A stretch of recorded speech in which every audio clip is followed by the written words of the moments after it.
Hello and welcome to my channel.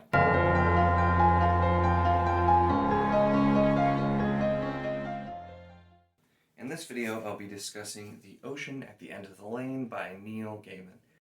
Hey, super quick note, sorry for the tilt in this video. I did not realize until after I had already filmed the whole thing. So there shouldn't be any other videos with it like that. It just basically, my phone was a little tilted when I was filming, so sorry.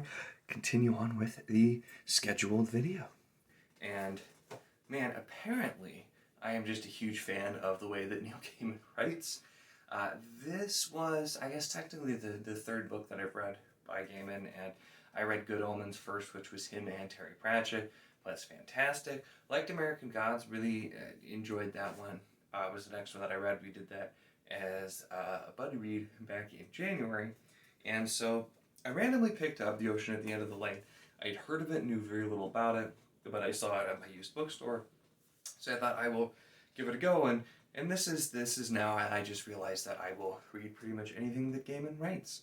I joked in the Discord, link in the description of course, that I feel like he could write about paint drying and somehow make it interesting.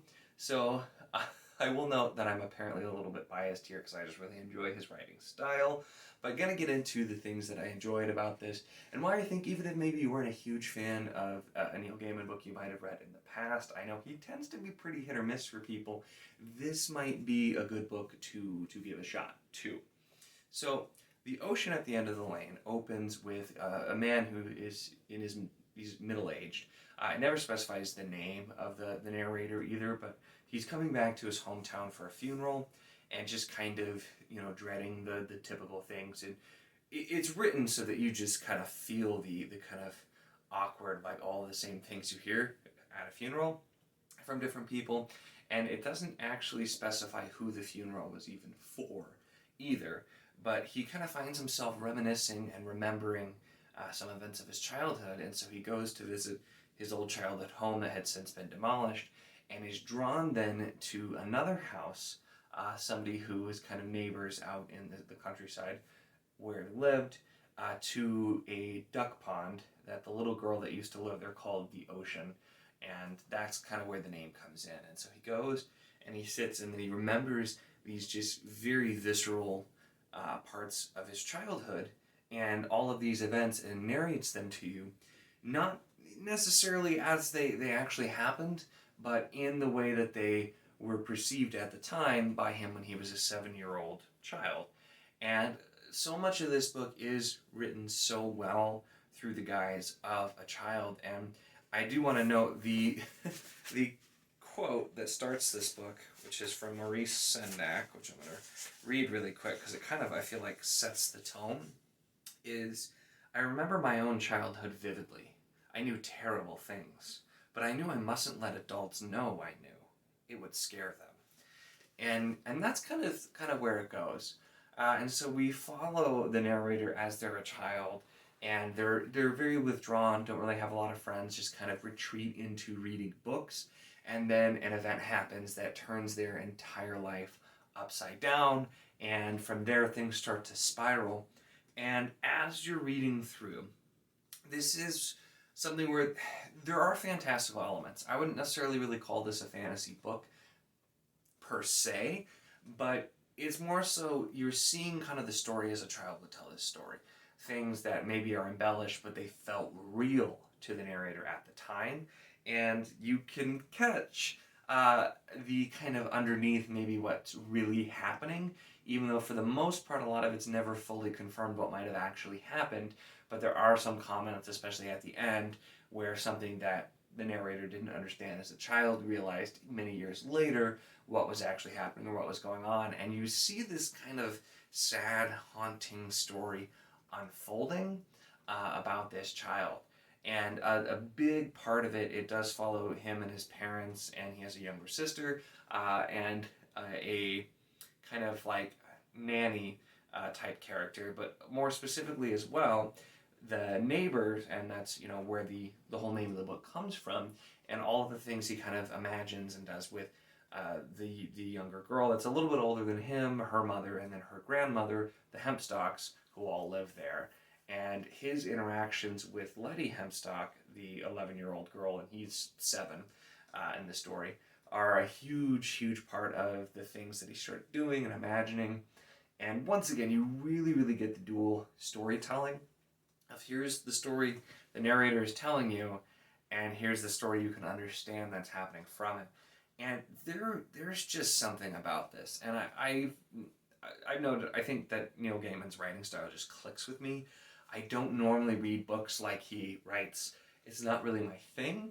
And yet I'm so drawn. And this is a very short book. This is like 160 pages or so. Very short, very easy to get through. Reading it like I did, or I know there's an audio version that Gaiman actually narrated himself as well. Very quick to get through. It was entrancing to me. And I also think that the content of the story is extremely relatable to many people for some different reasons, and the story feels so personal.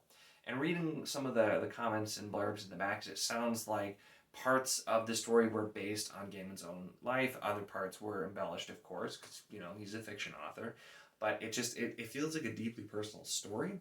And I think that there are a lot of reasons that a reader might relate to this. One being just, anybody who ever reads for escapism. I know there's a whole lot of fantasy readers who like to read for escapism and just kind of get away from the real world, and that's our young character from a very young age. They just go, they read books. There's another quote in here where the main character goes and says, they're just going to go up and read a book. And let me grab that quote. I lay on the bed and lost myself in the stories. I liked that. Books were safer than other people anyway.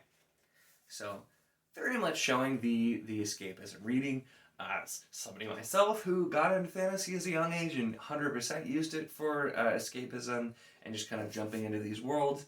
I definitely was able to relate there. I think a lot of other people could.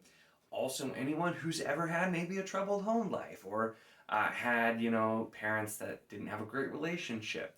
Anyone who ever lost somebody close to them when they were a child. There's a lot of different themes and different huge life events that are explored here, including just in general, if there was ever something, traumatizing that you saw or witnessed or were a part of as a child. A lot of those feelings are really wrapped up in the themes.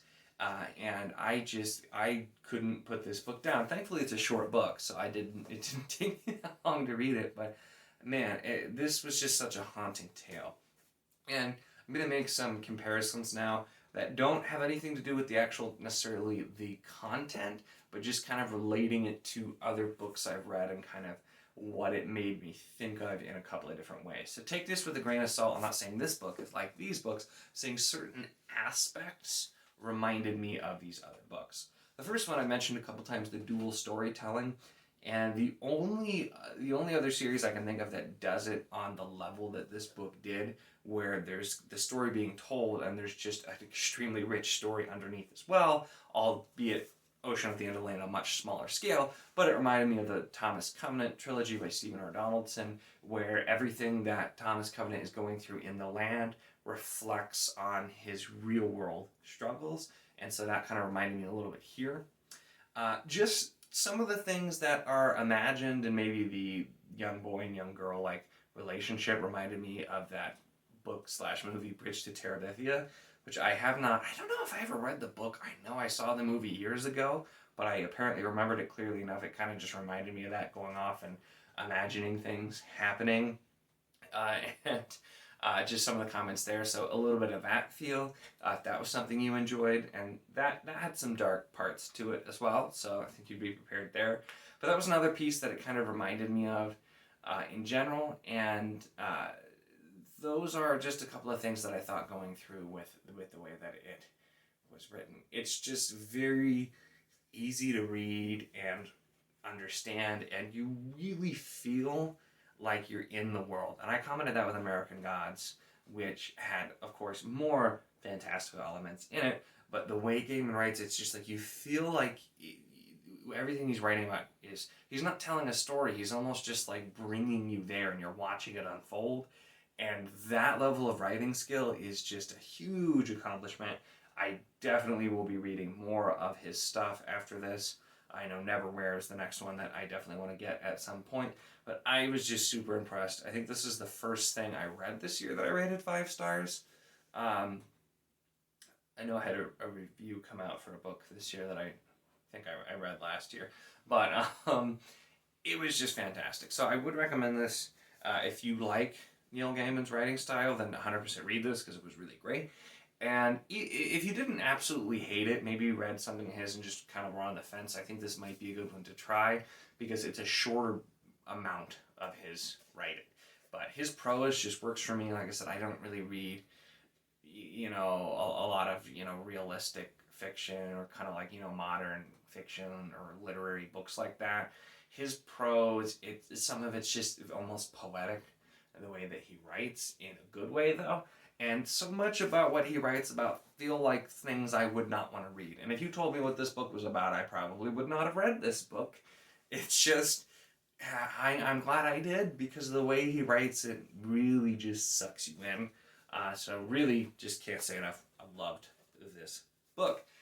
But I feel like I should stop talking about it at this point because it's like a 160-page book and I've already gone and talked about it for a good long while. So check it out if that sounded, any part of what I talked about sounded interesting to you.